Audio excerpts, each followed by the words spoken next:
CGB Telma, des actualités uniques, dynamiques et renversantes dans le journal TV.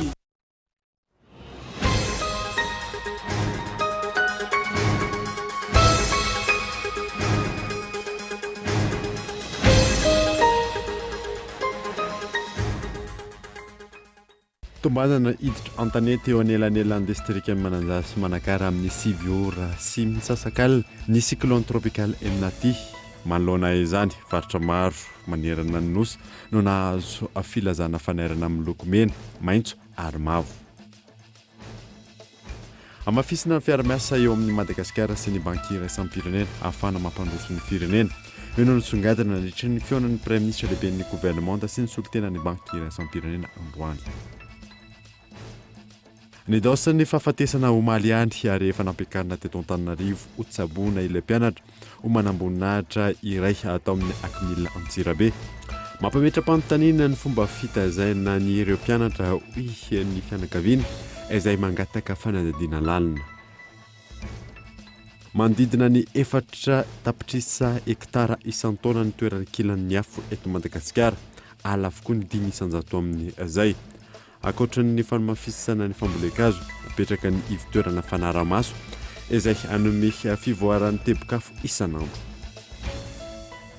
Maresaka iraisam-pirenena nanao dingana iray makany amin'ny fiantsiana ady indray i Rusia alina. Nambaran'ny filohan'ny fa eken'izy ireo ny fahaleovantenany ireo tanàna roa ao Ukraine ary andefa tafika ampandritany amin'ireo toerana ireo ny tenany. Ny azadina ravetra.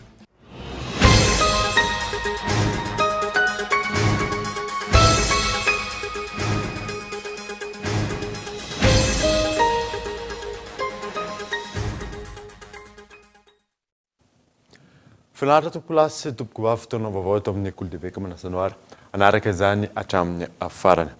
Nanombotsika ny vaovao teto Tombalana hiditra an-tanety eo anelanelan'ny distrikan'ny Mananjara sy Manakara eo anelanelan'ny 7 ora sy misasakal ny cyclone tropical Emnaty manoloana izany.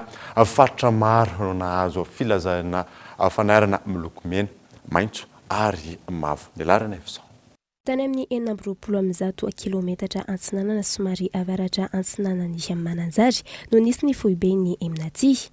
410 kilometatra isan'ora ny rivotra etiny izay arahina tafiotra 510 kilometatra isan'ora raha ny angom-baovao avy teo amin'ny asampana mpamadatra ny mety ho toetry ny andro. Mikisaka menatsimo andrefana izy ka mahafaka 20 kilometatra isan'ora. Farany voaray zany itolakandrio dia tombanany hiditra an-tanety eo amin'ny fisasahan'ny distrika Mananjara sy Manakara izy manodidina any amin'ny 7 ora alina ano any. Ndrivitra metiny kosa amin'izay fotoana izay aloha dia tsy ahitana fivana firy intsony satria efa misy atsasany mpakaty an-tanety dia manodidina izay 410 kilometatra isan'ora izay ihany zany ndrivitra miaraka aminy. Araka izany miova toy izao ny filazana hafanarana sy filazana loza manambana ho an'ny faritra maro vinavinaina andalovan'ny ty arivo-doza Emnaty ity. Misy kosa toy izao kosa ny filazana loza mitatao zany hoe miloko mena, Ivatovavy, Fitifinany, Atsimo, Atsinanana, Mangoro, Brikavilla, Vatomandry, Manoro, Tanambao-Manapotsy ary Marilampo. Mampiatra ny fepetra filazana miloko mena kosa ireto faritra reto manomboka amin'ny 9 ora arivo zany hoe Vakinakaratra, Moromania, Otomatsiatra, Iorombe. Filazana loza manambana miloko mavo kosa Tsimandrefana, Androy, Anosy, Manjakandriana, Andramasina, Antananarivo Avaradrano, Antananarivo Atsemindrano, Antananarivo Renivohitra, Ambohidratrimo ary Arivomamo. Filazana fanerana miloko maitso Ngolava, Menabe, Antsosolobe, Soavinandriana ary Miarinarivo.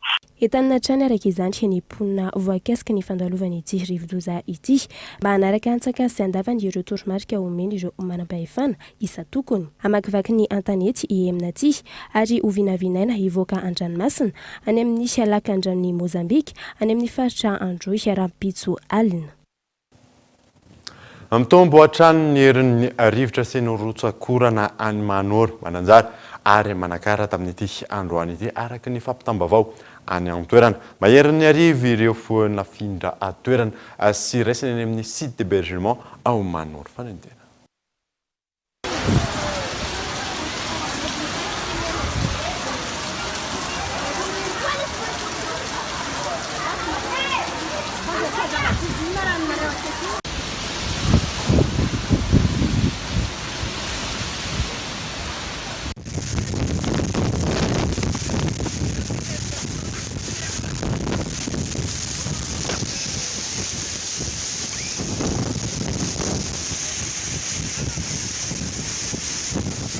rivotra zany a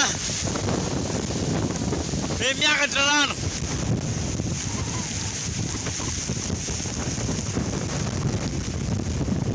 Ampany zava-nisy tao Manoro izao androany noho ny fanantonany rivodoza amin'aty hatramin'ny alina noho ny amafy ny rivotra ary ny abetsaka ny rotsakorana. Raha ny fampitam-baovao avy amin'ny seratseran'ny governoran'ny faritra Atsinanana, efa mahery ny arivo ireo olona raisina any amin'ireo ivitoerana fandraisana vonjomaika na ny site d'hébergement tamin'ity androany ity. Maro ihany koa ny fahasimbana hita any an-toerana. Taky izay ihany koa ny zava-misy any Mananjary, Manakara sy ny maro hafa, vofofofin'ny rivotra ary mitombo hatrany ny rotsakorana.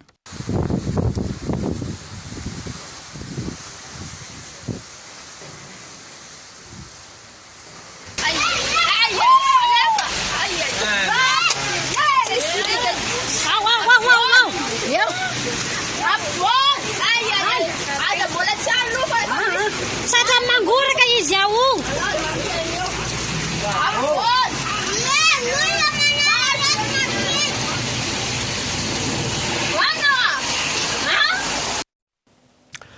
Araka ny tatitra vonjomaika voaray amin'izao alina izao moa dia mahatratra manodidina ny 403 arivo ireo nafindra tamin'ny site d'hébergement miisa 7 any Manoro hatramin'ny izao. Falafim-baovao hafa kosa indray dia mafisina ny fiara-miasa eo amin'ny Madagasikara sy ny banky iraisam-pirenena ahafahana mampandroso ny firenena. Eo no nisongadina nandritra ny fionan'ny praiminisitra ny gouvernement sy ny solitena ny banky iraisam-pirenena tamin'ity androany ity Gaëtan Andriatsilavo. Tonga nitsidika ny praiminisitra lehibe ny gouvernement androany ny solitena avy amin'ny banky iraisam-pirenena izay mitsidika ny Madagasikara amin'izao fotoana. Fa ny manana ny dingana manaraka amin'ny fiara-miasa no tanjony. Ny fanakalozana nandritra ny fionana ny momba ireo sehatra mila fanatsarana sy mila fanafainganana eo amin'ny fiara-miasan'ny Roatonta ahafana mampandroso ny firenena.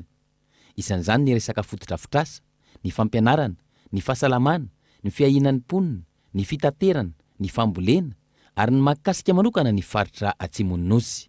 Izy raha teo moa tompon'andraikitra aty Afrika izay hijery manokana ireo fiara-miasantsika ireo fandrindrindrindra nijerena sady hoe inona no mbola tokony ho hatsaraina, inona no mbola tokony hampitomboina ihany koa amin'izany fiara-miasa zany manomboka amin'izao fotoana zao. Dia mankasitraka azy ireo moa tsika fa dia miroso ny firenetsika fiara-miasa ary indrindrindra misandraka amin'ny zavatra maro dia maro ny resaka atao ny fanambaran-dalana, ny makasika ny fampianarana, ny amin'ny lafiny fahasalamana, ny makasika ny fiainan'ny mponina, ny fijerena ny fomba fitaterana rehetrarehetra eto Madagasikara, ny fambolena, ny any Atsimon'ny Nosy ihany koa dia samy jerena manokana amin'izao fiara-miasa izay sandraka amin'ny lafiny maro ny ranam-banky mondialy zao. Araka ny tatitra navoaka ny banky iraisam-pirenena ny volana janoary lasa teo ty ahivony, hidina ny toe-karena iraisam-pirenena hatramin'ny taona 2024. Isy ny fiakaran'ny vidim-piainana ary itombo ny elanelana misy eo amin'ny karama. Ho an'ny Madagasikara manokana raha ny tatitry ny banky iraisam-pirenena hatrany, tombanana ho 5,400 ny famokarana ny taona 2024 ary 500 izany ny taona 2024. Tafiditra ao anatin'ny famolavolana sy ny fametrahana mialoha ireo ezaka tsy maintsy atao izao fitsidihana ataon'ny solitenan'ny banky iraisam-pirenena eto Madagasikara izao. Ny CCS kosa ny fanehoan-kevitra taoriana ny tranga fifamalinana ny mpampianatra EPS iray sy ny solombavambahoaka na Tsimondrano omaly nalameloka ny fietsika sy ny endrika tsindry ireo syndicat-ny mpampianatra EPS eto Madagasikara. Isan'aneho hevitra ihany koa ny ministry ny fanabeazam-pirenena miantarandriana. Tepika maromaro no nitsindry ny syndicat-ny mpampianatra EPS eto Madagasikara SPEPS Mada taoriany tranga fifamalian'ny mpampianatra EPS iray sy ny solombavambahoaka na Tsimondrano Andry Ratsivahiny.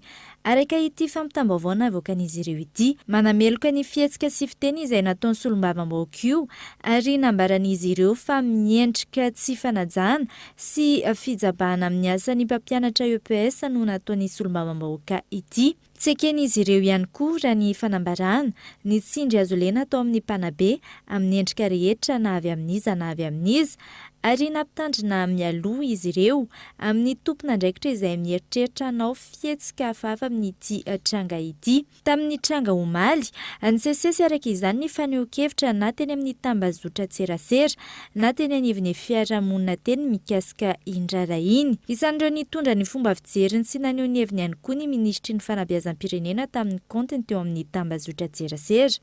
Ho azy tsy tokony eo amin'ny tambazotra Facebook no andamina ny olana makasika ny tokantrano, fiarahamonina, ny firenena na ny finoana. Samy tompon'andraikitra amin'ny teny, fihetsika ataony, ny lehibe hoy izy. Tsy maintsy arovana kosa ny mpampianatra satria izy ireny no antoky ny fampitana ny fahalalana amin'ny zanaka ary tokony omena aja sy asina. Namafisiny araka ny faneho-kevitra navoakany fa na eo aza ireny rehetra ireny, ilaina ny fiarovana ny zon'ny ankizy atoro amin'ny lalana tokony alehany ampitiavan'izy ireny.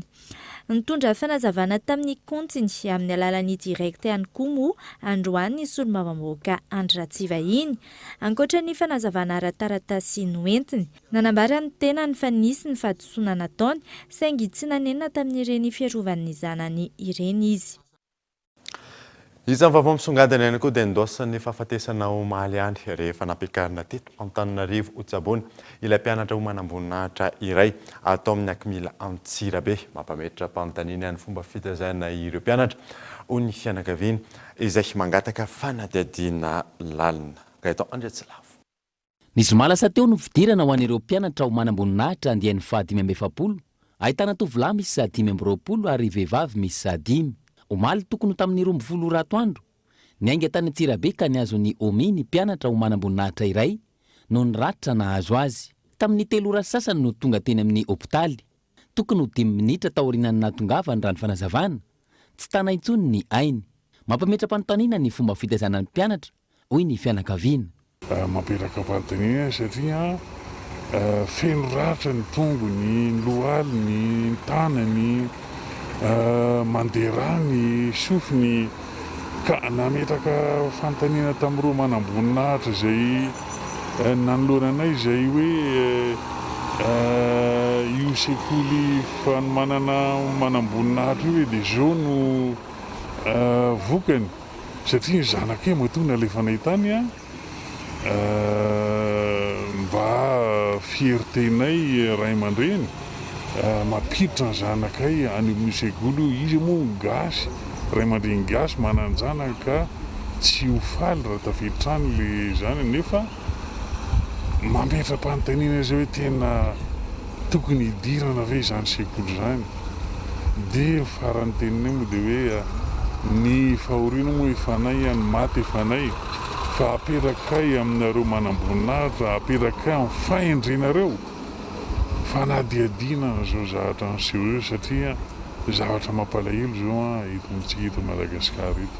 Insuffisance rénale aiguë ny voalazan'ny dokotera fa nahafaty azy raha ny loharam-baovao azo. Irosoana ny fanadihadiana mahakasika ny nahafaty ity mpianatra manam-boninahitra ity. Araka ny resaky n'ilay manam-boninahitra nisaka taminay teo moa zany nindry zareo zavatra ity ivelany ihany zany no niresahany anay fa araka ny teniny zany ny zavatra ao anatiny tsisy zavatra fatan'ireo mihitsy fa mbola miandry autopsie hoe inona marina nahazon'io nahafaty an'io zanaka io dia ny tenin'ny farany moa ny teny hoe ho ataonay ihany ny fanadihadiana dia mampilaza aminareo fianakaviana zahay ny zavatra tena niseho. Misy ny bizotazy izay maharitra 570 andro sy ny fombafomba fandraisana ireo vaovao ao amin'ny sekoly izay amoizana ain'olona hatrany. Isan'izany ohatra ilay nitranga ny taona 2024 sy ny taona 2024. Samy malala ny rehetra fa raha olona anao CMP na Akimila tsy voaray ary voasokajy ho inapta na aretina kely fotsiny aza no hitao aminy.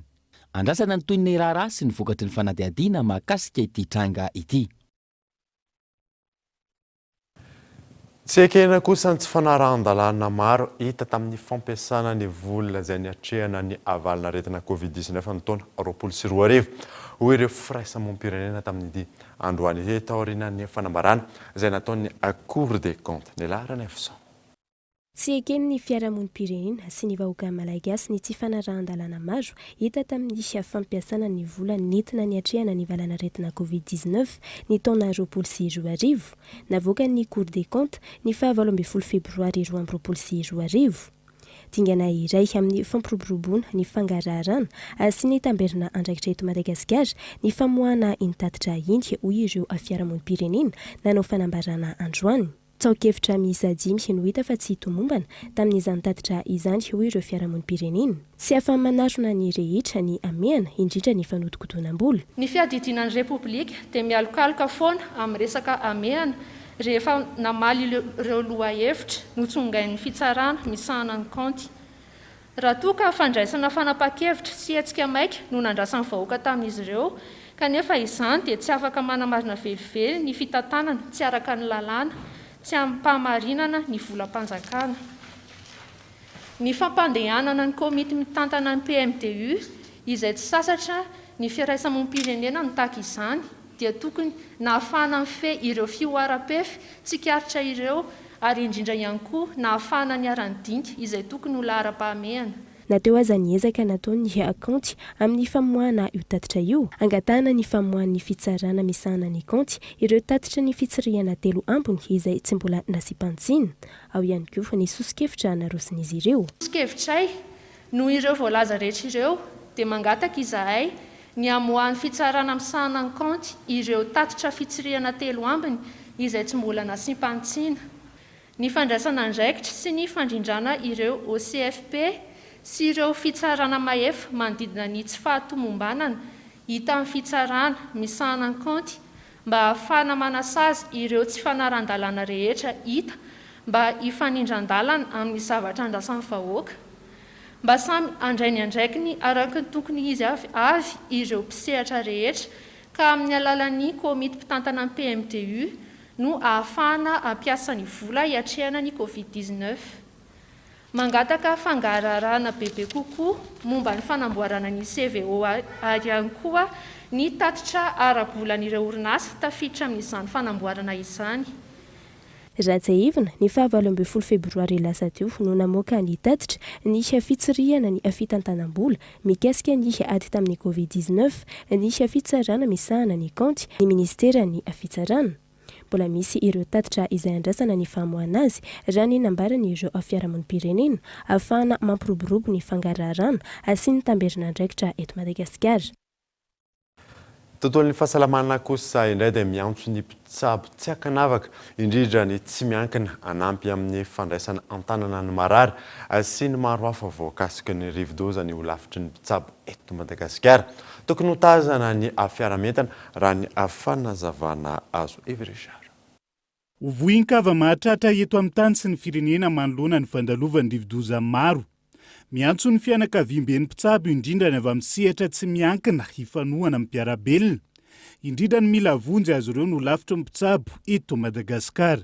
Ny mpitsabo rehetra zany na ny miankina amin'ny fanjakana na tsy miankina dia manana adidy foana rehefa misy vona ohatr'ireny eto amin'ny firenena. Efa nanao antso avy zany ny olafitra mba anatonan'ireo mpitsabo tsy miankina amin'ireo centre de santé rehetra mba hifanampy zany ao aorian'ny fandalovan'ny rivodoza. Ao aorian'ny fandalovan'ny rivodoza mantsy dia mety maro ny zavatra mitranga. Voalohany amin'ireny ny olona maratra zany. Iny no anjaran'ny mpitsabo zany mifanampy amin'ireny aloha fitsaboana ny ratra sy fikarakarana ny olona eo zany matetika ratra no voalohany. Ankoatry ny aretina mety ho azo mandritra ny fandalovan'ny rivodoza indrindra ny ratra, betsaka ny aretina ilaina fanaraha-maso manokana indrindra ny mianjady ny zaza ao arian'ny fandalovan'ny rivodoza ka andratsana ny fiarahamentana ho ny filohan'ny holafitry ny mpitsabo eto Madagasikara. Ao ariana kelin'izay dia misy ireo aretina mifindra no tena ahina zany, anisan'izany ny fivalanana indrindra fa amin'ny zazakely dia ny areti-tratra ary farana ny areti-koditra samihafa. Ny aretina mifindra ireny zany no tsy maintsy araha-maso. Aty aoriana mihitsy ny fandalovan'ny rivodoza any amin'ny dimy enim-bolana any vao tena hita ndraiky kosa ny fahasarotana zany eo amin'ny ara-tsakafo zany hoe seo daholo zany malnutrition rehetra amin'izay fotoan'izay any koa dia mbola manana andraikitra foana ny mpitsabo. 7 mpitsabo ara-dalàna voarakitra anatin'ny lisitra no lafitra mpitsabo. Miparitaka manerana ny lafivalon'nosy izy ireo ka hanambetsaka amin'ny fiatrehana ny rivodoza. Ny famaliana ny antso no lafitra hoy ny filohany Androany. Lafim-baovao hafa kosa indray dia commune telo atao amin'ny faritra Anosy no nahavita ny famolavolana ny drafitra fotin'ny fanajariana ny tany. Androany no novelabelarana asiana ankatoavana ara-teknika teo anivon'ny ministera ny fanajariana ny tany ity drafitra ity. Miantarandriana evo. Miampy ireo commune nahavita ny schéma d'aménagement communal nankatoavana ara-teknika androany ny drafitra ifoton'ny fanajariana ny tany ho an'ny commune telo ao amin'ny faritra Anosy, ny commune Matarika, Manambaro ary Farantsa. Mametraka ny vinam-pampandrosoana tanteraina tao anatin'ny 12 taona ity drafitra ity ary fantatra sy ampy fanarahana amin'ny asa pampandrosoana amin'ny ankapobeny. Raha ohatra zany ka misy foto-drafitra asa tao, afaka manao foto-drafitra asa daholo ny olona rehetrarehetra. Fa raha ohatra ka tsy manaraka aminay voatonony voalaza ao anatin'ilay drafitra foton'ny fanajariana tany dia mety misy ny korotana. Ohatra teneniko an'izany ohatra hoe ao anatin'io drafitra io zany dia mipetraka hoe inona ny asa tokony tanterahana amin'ny taona voalohany, amin'ny taona faharoa, amin'ny taona fahatelo. Ka raha ohatra ka tonga avy any andeha anamboatra foto-drafitra asa na indrindra hoe anamboatra fampitaovana izay tsy mifanaraka amin'le daty napetraka ao sy indrindra hoe le toerana tokony ametrahana le izy dia hikorotana ny fanajariana io commune io. Mety hoe any amin'ny toerana ao anatin'ilay drafitra izy efa miteny hoe misy ny toerana natokana ambolekazo. Mety hoe ny amin'ny toerana ambolekazo no anaovan'ny olona io an'le asa ohatra hoe asa mpamokarana hafa. Fa izay zany no mipetraka hoe aiza ny toerana anaovana fanajariana anankiray ary roviana io fanajariana io any tokony atao satria misy ny sehatra mandeha aloha dia misy ny sehatra mandeha ao aoriana. Tamin'ny alalan'ny famolavolana ny mponina ifotony, ny commune niaraka tamin'ny tohana nataon'ny ministera ny fanajariana ny tany sy ny fananan-tany ary ny fiara-miasa tamin'ny mpiara-miombonantoka ny nahafahana nanatotosan'ny drafitra ifotony fanajariana ny tany ity. Ny programme NASA Afafi Sud dia manatanteraka ny tohana ho an'ireo commune ireo amin'ny fanatanterahana ireo ny schéma d'aménagement communaux ireo satria ny commune no tompony fa ny tohana kosa ara-bola sy ara-teknika dia ny tetikasa ny programme NASA Afafi Sud no manome anazy. Izany dia tafiditra ao anatin'ireo volet izay iasan'ny programme NASA Afafi Sud dia ny appui institutionnel, gouvernance et plaidoyer. Ny programme NASA Afafi Sud moa dia miasa amin'ny région telo, Anosy, Androy ary Atsimo Atsinanana. Ary ao amin'ny région Anosy dia ao amin'ny commune 10 izy no miasa ary reto commune telo Manambaro, Farantsa ary Mahatalaky reto dia commune pilote zany hoe izy ireo zany no anao santatra am-bavarano ny fametrahana an'ireo schéma d'aménagement communaux ireo. Zava-dehibe ny fananany commune drafitra tahaka izao raha ny fanazavana ao aorian'ny fankatoavana ara-teknika andalo eo anivon'ny filan-kevitry ny minisitra izany ary andrasana ny didim-pitondrana mankatoa azy. Tsy haivina raha ny lalàna tokony hanana drafim-panajariana avokoa ny commune ambanivohitra rehetra. Hatreto commune ambanivohitra miisa 12 no efa manana izany, miisa 20 kosa no eo am-pamolavolana ny schéma d'aménagement communal. Manambahiny sampana fampahalalam-baovao amin'ity alina ity tsy izany fandrema-to mahatsara Hermanina izay PDG ny Elcure Madagasikara miarabanao tonga so atao anatin'ny fampahalalam-baovao fantaniana petraka aminao voaloha moa ny fantatsika moa ny Elcure Madagasikara zany fa manao karazana fiofanana nanahoana ny vokatra tamin'ny herintaona ary inona ny zavatra rosonareo amin'ity taona vaovao ity. Miarahaba namana an'lalaina ary miarahaba ampanajana ampitiavana ihany koa ny vahoaka malagasy ary miarahaba nahatratra ny taona 2022. Araka nefa fantatsika ho an'izay mpanara-baovao eto amin'ny fahitalavitra fa mpanolotra conférence de formation culture entrepreneuriale et développement personnel ny Elcure Madagasikara.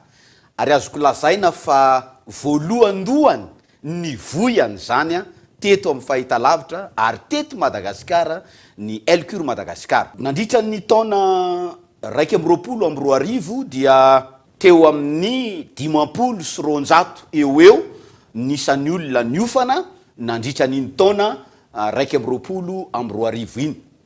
Teo amin'ny 520 ireo zay hita miariary fa tena nigoka fahombiazana totoy zay ny endriky ny taona 2022.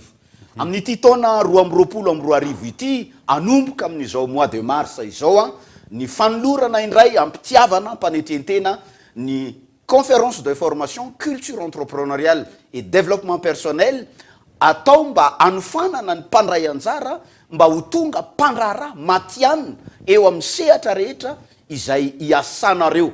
Ny tanjona moa sy ny tombotsoan'ny mpandray anjara araka nefa averiko sy amafisiko foana de misy efatra lehibe. Ny voalohany dia ahatonga anao afehy tsara sy ahafantatra ny tsy ambaratelo zay takiny ny sehatry ny fampivoarana ny maolona.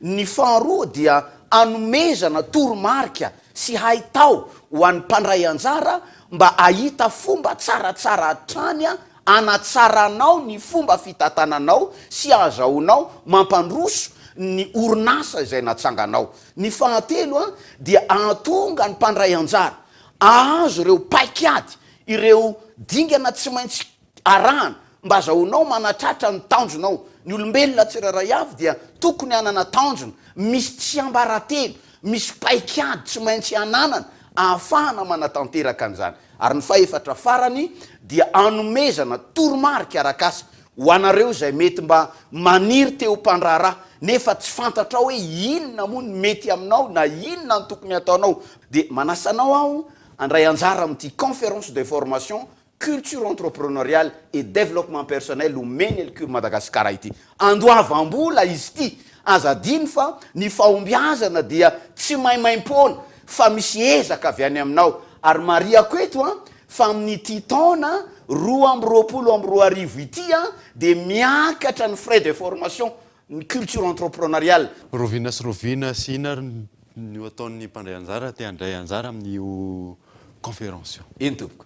Raha manam-paniriana teo tonga mpandraharaha matianina ianao ary te hisonitra ary teo tonga lavitra amin'ny asa zay ataonao, ny fandraharahana ataonao, ny fiainanao manokana dia ny voalohany ataonao de miantso an'ity laharana an-tariby omeko ity 034 20 208 12 034 20 208 12. Amin'io no antsonao andraisanao ny fanavazavana feno sy fanampiny. Dia rehefa azonao zay dia amin'io no anomezana toromarika eo amin'ny fisoratana anarana. Ny daty anatanterana ny fiofanana dia amin'ny alakamisy 10 sy ny zoma 12 mars ho avy izao. Voafetra mandrakariva ny toerana koa dia antsony ianao, asainy ianao iantso an'io laharan'io, andray ny fanazavana feno ary soratra anarana mialoha fa voafetra ny toerana. Ny toerana anaovana ny fiofanana dia ao amin'ny restaurantique Ambojatovo. Mariako eto fa amin'ity ndray mitoraky ty ihany koa dia asaina mba anao tenue correcte ny rehetra satria miavaka kely ny endrim-piofanana izay omena amin'ity 10 sy 12 ny volana marsa ho avy izao zany. Ankasitrahana no vahiny tato anatin'ny sampana fampalalam-baovao sy ny tondra reo tsara ho fantatra mahakasika izay fampifanana zay karakarainy Elcure Madagasikara zay. Mankasitraka tompoko ary mankasitraka anareo zay manaraka ihany koa ny fampalalam-baovao ary manantena ny ao aminao ny tenako sy ireo équipe de formation ny Elcure Madagasikara. Zay makasika an'iny afatahaka mazatra anaraka doka vatra isika melo ny dirantsika ny tapany faharoa vaovao rehefa avy ary.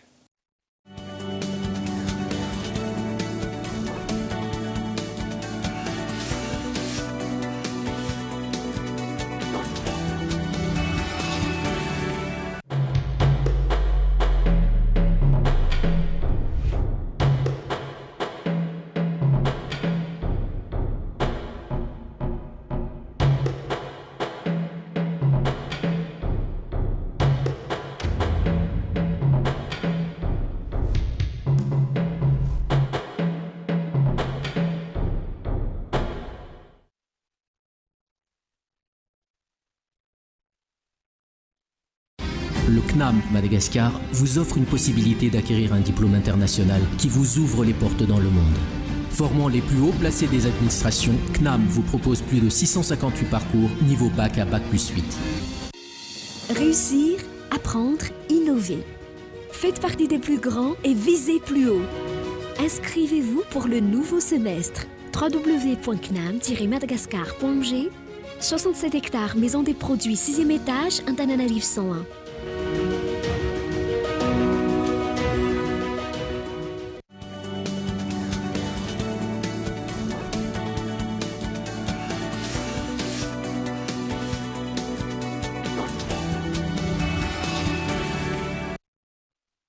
Vereneto amin'ny fampalalam-baovao isika dia androany 12 febroary 2024 no andro afanamariana ireo skoto maneran-tany tsingeritaona ireo namorona ny skotisma araka ny afanadina natao tsy mitsaha tombony isan'ireo skoto manerana izao tontolo izao isa-taona io.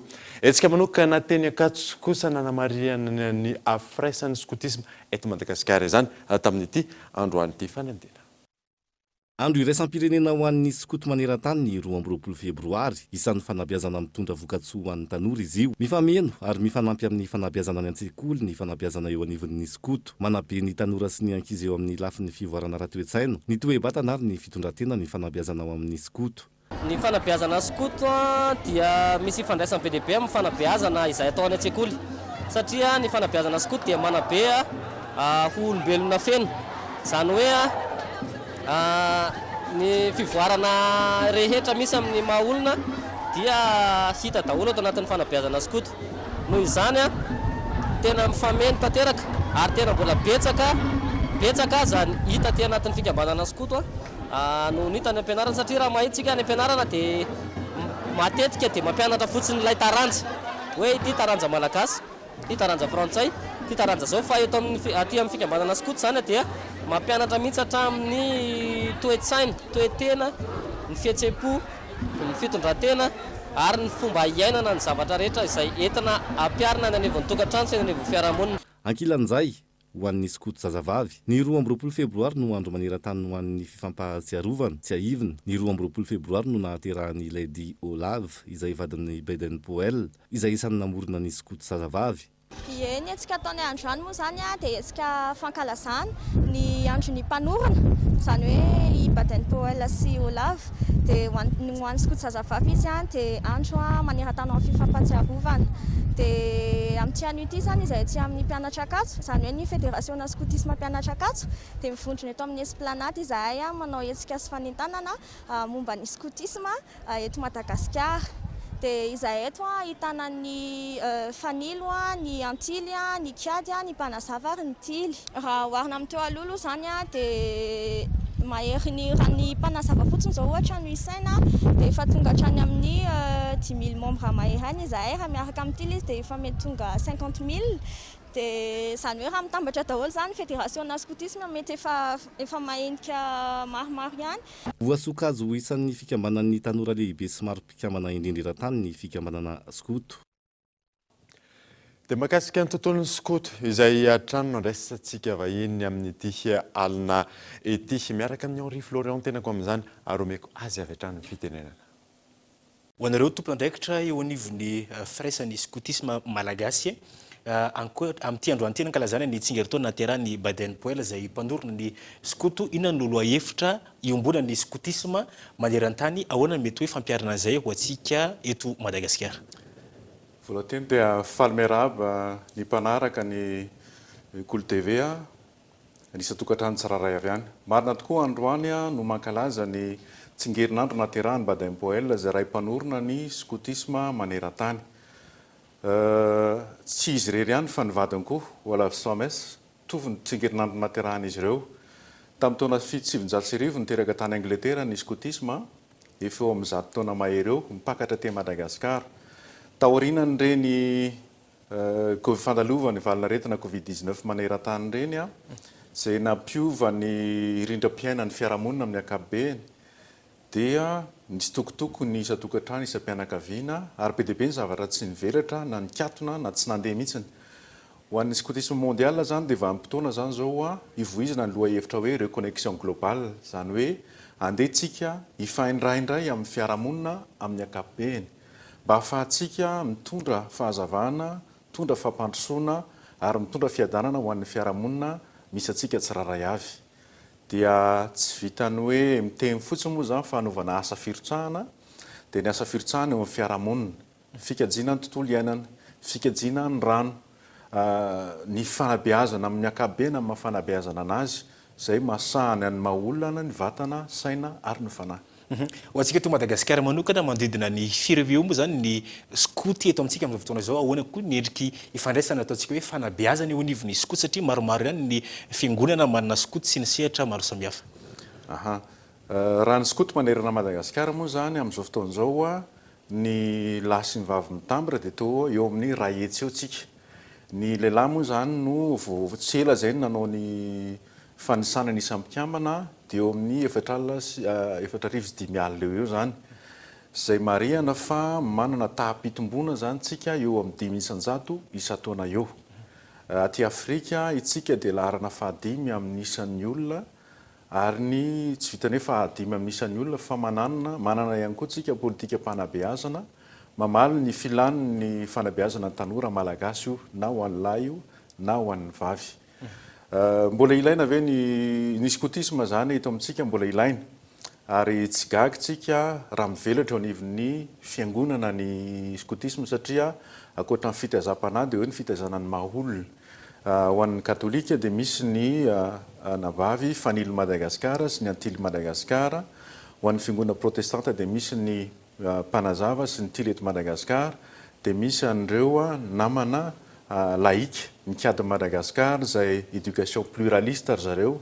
zany hoe misy fikambanana maro samihafa no mivondrona eo anivon'ny mikady Madagasikara etsy andaniny nefa dia misy koa ireo fiangonana hafa zay manana tanora manaraka mampiasa ny fanabeazana scout fa mbola tsy mpikambana eo anivon'ny fraisan scoutisme na fédération ny scoutisme izy ireo amin'ity taona ity mankalaza ny fahazatoana ny scout eto Madagasikara ahoana ny endrika izay fankalazana zay ientony koa ny teny ataontsika hoe teny famaranana teny fanentanana ho an'ny repeteratsika amin'ity fankalazana ny andro naterahany ny mpandorana ny scout maneran-tany ity amin'ity taona ity moa zany nanomboka tamin'ny alahady teo dia mankalaza ny fahazato taona ny orenan'ny scout teo amin'ny fiangonana anglikana zay fiangonana nametraka voalohany fanabeazana scout zany entina hitaizana ny fanabeazana malagasy anisany malaza ny beazana tamin'izany moa zany zay fantatsika dia ny professeur Rakoto Ratsimamanga sy ireo dimy rahalahy miaraka taminy ankalaza ny fahazatoana raha vao resaka scout moa zany dia ny lasy ny fiainana kalamanjana akoatra n'ireo asa firotsahana eo anivon'ny fiarahamonina raha tsy andeha lavitra zany fa voaela ary mbola ao anatin'ny fisedranan'ny rivo-dozy tsika dia misy asa firotsahana ataon'ny scout manerana Madagasikara tsy hoe any faritra mananjary fotsiny fa tena Madagasikara dia ampirosiana zany ary manamarika izany ty androandroany ty be dia be ny asa firotsahana any amin'ny faritany Haute-Matsiatra zao ohatra dia misy fanomezan-draha any amin'ny toerana sasany misy fanomezana fanampiana ho an'ireo namana trabona teny mianjery manontolo teny Akatso androany dia naneho ny hery naneho fahavononana ireo tanora scout mianatra eny amin'ny université Antananarivo mbola ilaina zany ny fanabeazana scout ho an'ny tanora malagasy makasirika anao nanaiky nasainy ny fampalalam-baovao tamin'izao alina izao nytona zay fanampanazavana makasika ny scout eto Madagasikara dia misaotra indrindra nampiantrano mirahasotsika rehetra dia arabaina ny scout rehetra tratrany 22 février ty Nanohitsika ny vaovao kosa indray dia manodidina ny 4 hektara isan-taona ny toerana kilany afo eto Madagasikara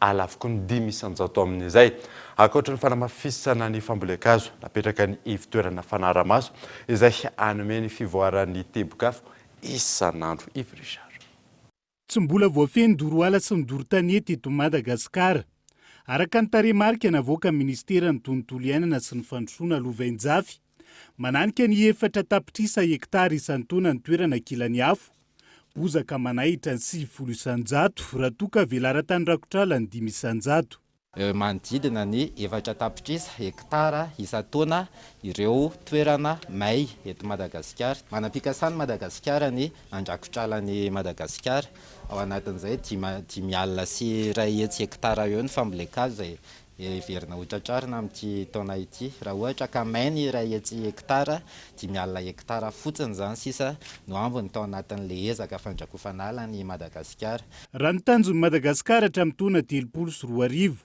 velara-tany manodidina ny 4 tapitrisa hektara ihany koa no ezahana horakofanala. Ankoatra ny fanamafisana ny famboleka-hazo, zava-dehibe anatin'izay ny fametrahana ny ivitoerana fanaraha-maso ny fivoarany afo. Fametrahana ny ivitoerana fanaraha-masony afo zay ao amin'ny sapapikaroana Landdev eny amin'ny Université n'Antananarivo eny Akatso. Misy ihany koa ny fametrahana ivitoerana miasa ao amin'ny fitantanana ny vaovao ny afo sy ny famboleka-hazo. Ny asan'io ivitoerana io dia mizara ny toetry ny afo sy ny tebokafo isan'andro, zany hoe ananantsika zany hoe aiza ny misy tebokafo anio fantatra daholo zany amin'ny faritra rehetra misy eto a Madagasikara. Androany no tontosa teny Anosy ny atrikasany hijerena manokana ny mahakasika ny fomba fiasan'ity ivitoerana fanaraha-maso ny fivoarany afo ity. Tetikasa tafiditra anatin'ny ika ho an'ny ala andiany faharoa iarana amin'ny programa Page 2 an'izay ZL Landdev. Mitaraina kosa ireo tsy mbola nahazo fanampina ao amin'ny afokotany Ampefiloha-Ambody-rano. Nanao hetsika fitakina izy ireo nanomboka omaly ka nitoy tamin'ity androany ity izany. Ny 30 isanjaton'ny mponina tsy mbola nahazo izany hoy ny sefokotany Gaëtan Andriatsilavo. Orakoraka sy tabataba no nataon'ireo mponina teo amin'ny fokotany Ampefiloha-Ambody-rano nanomboka omaly ka nitoy androany. Antony tsy mbola nisitraka fanampiana avy amin'ny mpitondra fanjakana izy ireo. Misy tsy mazava ny fomba fiasan'ny fokotany hoe ireto olona ireto ary misy ny fanavakavahana. Efa tonga ty listra ty tsisy anarany 56 ato, tsisy 55 ato, fa 44 raha nameno an'io. Ary ny tena mampalahelo anay dia zao. Nameno ny listra ozy anay ny anarana eto. Dia rehefa ny fenona ny listra na eno zahay ny hariva ny andro. Fa fanenjehana be ny président fokotany fa nivarotra ny vary ny anjaranay amin'ny tike amin'ny ray alina tsirairay avy. Dia zany ve tompoko ny zavatra mba mandeha? Nefa fanjakana ny manome an'io. Le zavatra ataony akitsanatsanony nefa niza ny olona natory tamin'ny rano ireo olona rehetrarehetra ireo. Ny olona matory anaty rano tsisy nahazo fa ny olona manao akitsanantsany zay avy namomono nahazo an'le izy. Ka ny fitakinay aloha izy mpividianana zany ty mba hirotsaka eto mba hividiananay ny filoha fokotaninay. Lafa zany le izy fa rehefa tiana dia tiana daholo fa tsy hoe tika itiko na mitekaka efatra anao na deray ihany. Mbola isy ny andiany manaraka ho an'ny fanampiana ka isan'ny sitraka izany ireo 30 isanjaton'ny mponina tsy nahavoaray ilay karne vaovao hoy ny sefy fokotany manoloana ireo fitakiam-ponina ireo. Efa miroso amin'ny fandraisana anarana fanondrony ny eo anivon'ny fokotany nanomboka androany raha ny fanazavana hatrany. Ho an'ireo ilay mbola tsy nahazo ary latsaka tao anatin'iny moa ny manao zavatra tsy mora satria Antananarivo tokoa tsy vita indray andro ary isika menakavy ao anatin'ny fokotany 192 angamba ny verina fa maro tamin'ireo fokotany ireo voakasika ny trabona dia tsy maintsy nisy fandaminana apetraka ka izay nisy ilay andiany faharoa.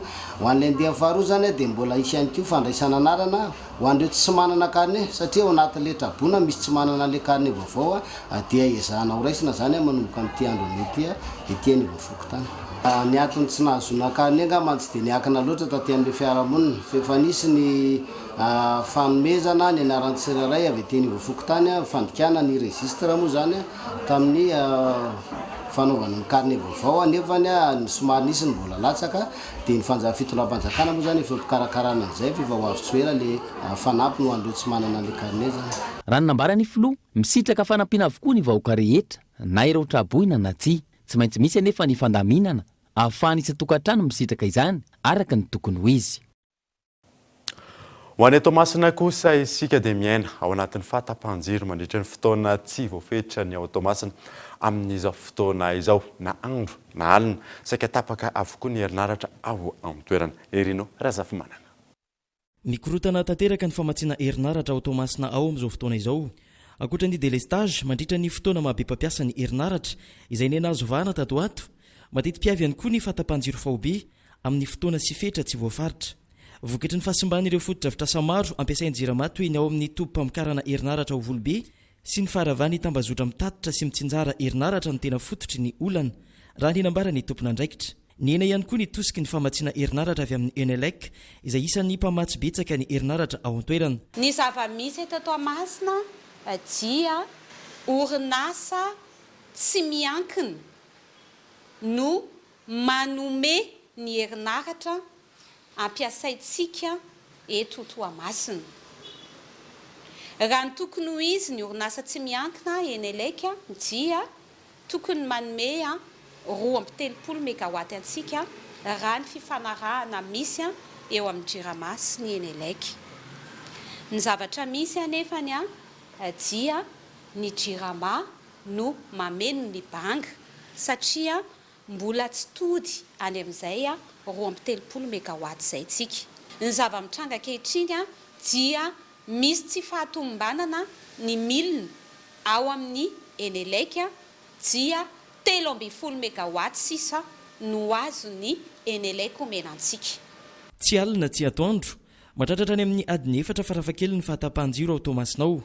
Mamaiva ihany koa ny fanakiana nataon'ny mpanjifa amin'ny alalan'ny tambazotra sosialy.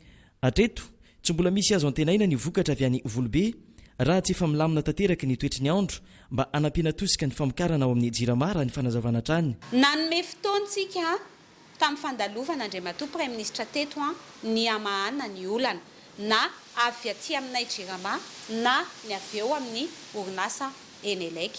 Efa samy miezaka ny tsirairay anatanteraka amin'izay hoe fanarenan'izay.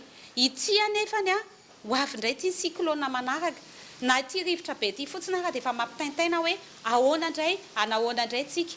Ny any Volobe zao dia mbola misy toerana tsy midina le rano amin'le kanal dia nefany tsy maintsy horitina tanteraka le kanal ka raha mbola tsy midina le rano amin'le niveau tokony andritana an'le rano tsy afaka atao zay zavatra zay teknikement satria animba fitaovana maromaro. Ny zavatra misy ho avy Volobe zao dia efa mamerina tsikelikely an'le charge isika ao amin'ny centrale. Manoloana ireo tsy fampiana herinaratra ireo, mbola mampiomana trano ny mponiny Tomasina ny Jirama amin'ny mety tohizany délestage atoato isaky ny amin'ny 9:00 ka hatramin'ny 10:00 alina. Ankoatra ny fahatapahan-jiro faobe, vokatry ny mety ho fikorontanana ny toetry ny andro. Voafonja miisa 24 eny Antanimorana nahazo fanampiana avy amin'ny commune Antananarivo renivohitra tamin'ny ity androany ity. Etsika izay efa fanaon'ny commune ho fanohanana ireo voafonja izany Gaëtan Andriatsilavo. Tonga nanatitra vary sy paty ho an'ireo olona voafonja miisa 24 teny amin'ny fonja Antanimora ny commune Antananarivo renivohitra. Fanaony be ny tanàna matetika ny fanampiana ireo voafonja tahaka izao ka ny quartier C no nisitraka fanampiana tamin'ity androany ity. Isa eo amin'ny 1020 eo le izy rehefa natao amin'ny sachet misy sady misy vary misy paty fa misy paty dia foaby eo moa zany le paty rehefa le paty menany eo amin'ny quartier C. Quartier C zany no mena zao. Misy quartier maromaro fa mino zay adeo zay mampitrandrika fa mbola misy maromaro satria ny Antananarivo neto 1000 zao nefa vitatsika 1020. Quartier C laha daholo mitokana ny vavy ato amin'ny ilany ato dia ny ankizy ary ambadika ary fa quartier C laha daholo dia laha daholo zany zao nataontsika. Ankoatra ny fanampiana nataon'ny commune Antananarivo renivohitra, zokiolona misy sady 900 ihany koa no tolorana fanampiana teny Alasora izay nitetezina isaky ny fokotany. Dia nahatsapa zay fa tena mbola be ny ady tsy vitanay. Moa ny filoham-pirenena koa nanentana ny mpiarabela rehetrarehetra mba hifanampy.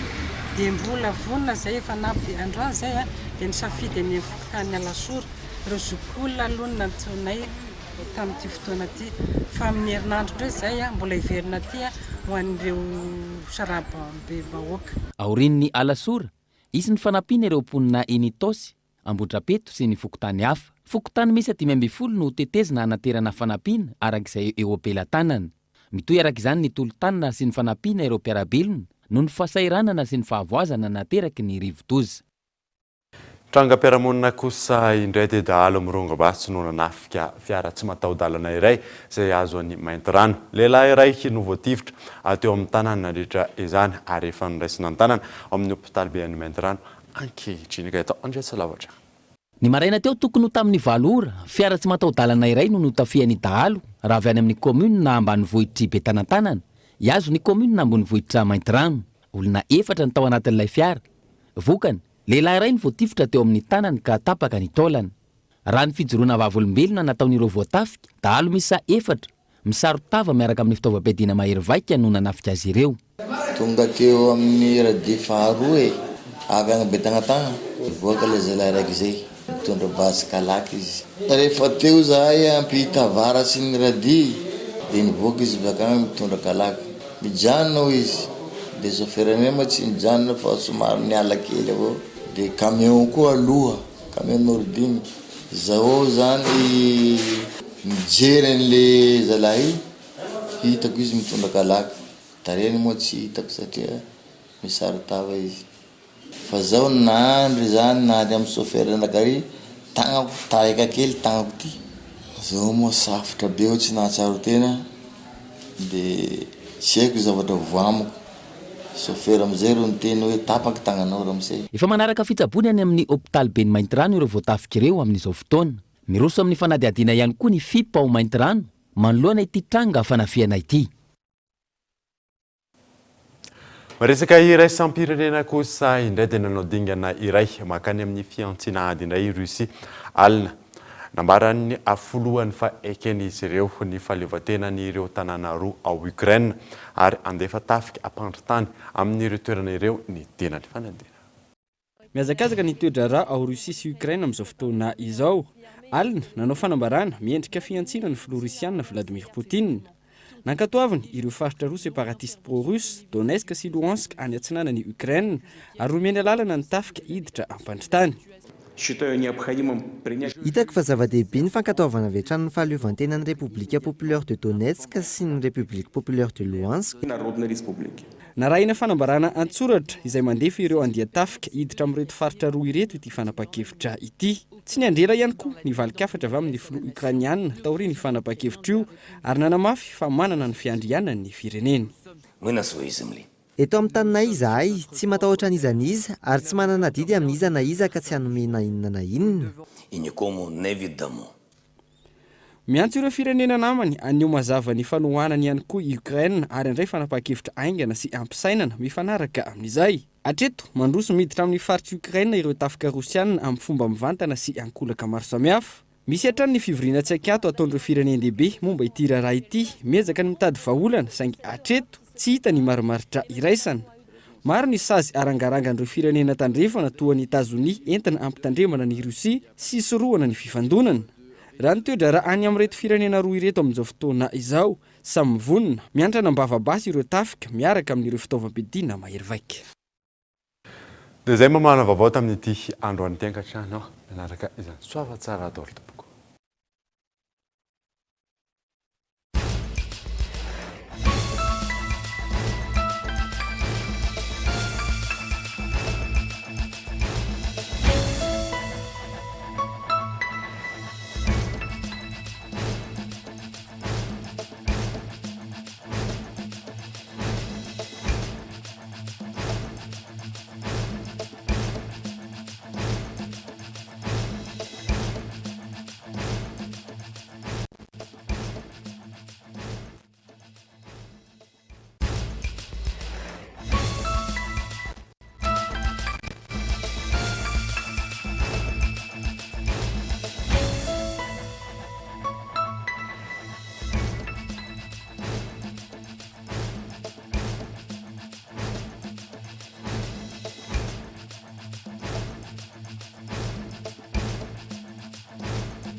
CNG Bethelma, des actualités uniques, dynamiques et renversantes dans le journal TV.